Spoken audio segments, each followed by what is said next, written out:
Now, a short while ago, I think about an hour, 2 hours ago, there was that media briefing by the Minister of Basic Education, eNCA, updating about the state of readiness for the reopening of schools, starting with the inland provinces, which will happen tomorrow. So let me take you to eNCA reporter Manqoba Mchunu, who attended that minister's briefing and joins us now for an update. So I take it, Manqoba, that the long and short of it is it's all systems go in as far as the 2022 schooling calendar is concerned.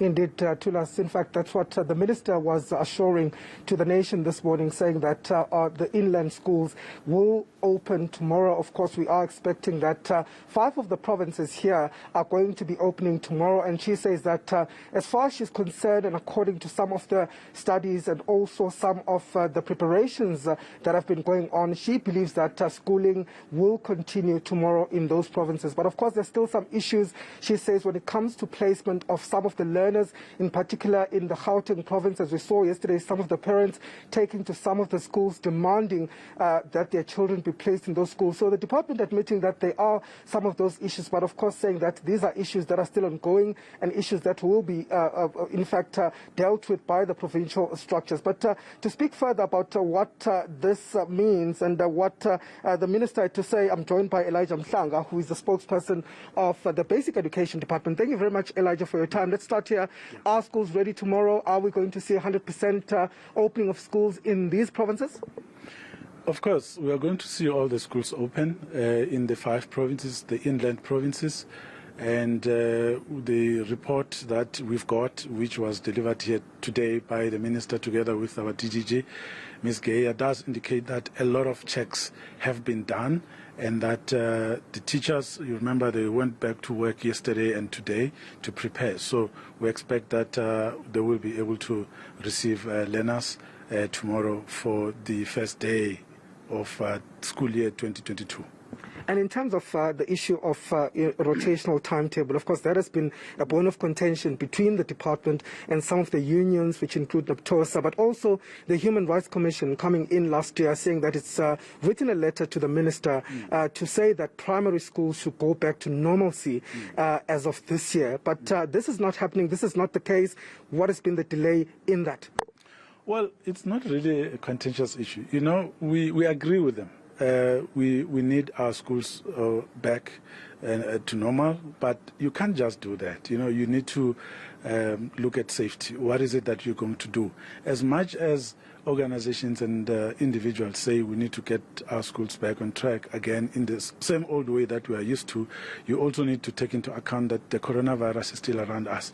What is it that we need to do? And some parents, they say, I will not allow my child to go back if there's not going to be any distance between her and somebody else in the classroom. So we need to think about that carefully so that when we say it's time to go back in full, all the necessary items need to have been ticked in terms of protocols that must apply. So we are working with the Department of Health in that regard, but also we are working with COCTA because the Disaster Management Act is not something that you can just change any time.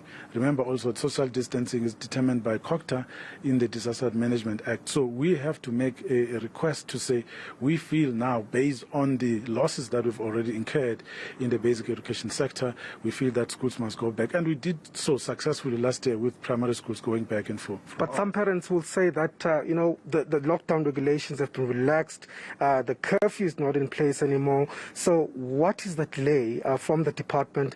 And when really are you expecting to go back to normalcy in terms? We know that there's been a lot of cost when it comes to education because of this rotational system. So what is the timeline? What are you looking at in terms of coming back, of returning classes to normal? Well, the minister did indicate that we're busy engaging our stakeholders, and the first one is the Department of Health, and the second one is indeed COCTA, but of course there's the NCCC as well as Cabinet. And we're going to use the advice that we're going to receive from the experts on whether we are ready to do that now. But alongside that is the vaccination program. We need to make sure that our learners are vaccinated. We know that the first part of that is the education personnel who have already been vaccinated, but now we need the learners. And we saw last year with with the vaccination of education personnel. It brought some relief. People were free to go back to work, and we did not see many schools being closed and reopened. That means if we can get more of our learners to be vaccinated, then we can then start talking about all of them going back. In terms of timelines, well, it's the discussion that has to happen between the minister and their colleagues in cabinet and elsewhere in the NCCC. But an announcement will be made at the right time. But for now, we are saying for now, because we're not able to see that announcement happening, we should go back and continue from where we ended last year. Just finally, your views on that act that has come into place, the POPIA Act, that says essentially that matric results won't be published for the first time on newspapers as we saw before. Well, we need to make it very clear that the department has an obligation to give a candidate their results at the school where they sat. So that's primarily what our responsibilities are. Any other platform is additional to practice. It was never our mandate. It's something that people would need to request for.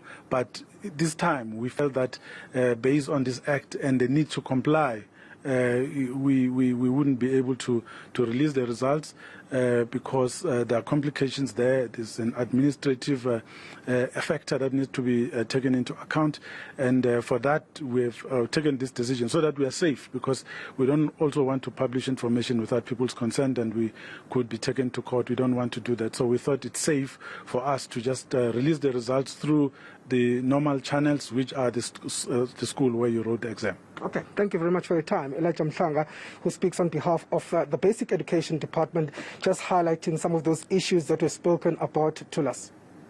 Right, thank you for that. That's eNCA's Manqoba Mchunu updating on that situation around the reopening of schools, starting with the inland provinces. He's been live for us from Pretoria after that media briefing by Minister eNCA.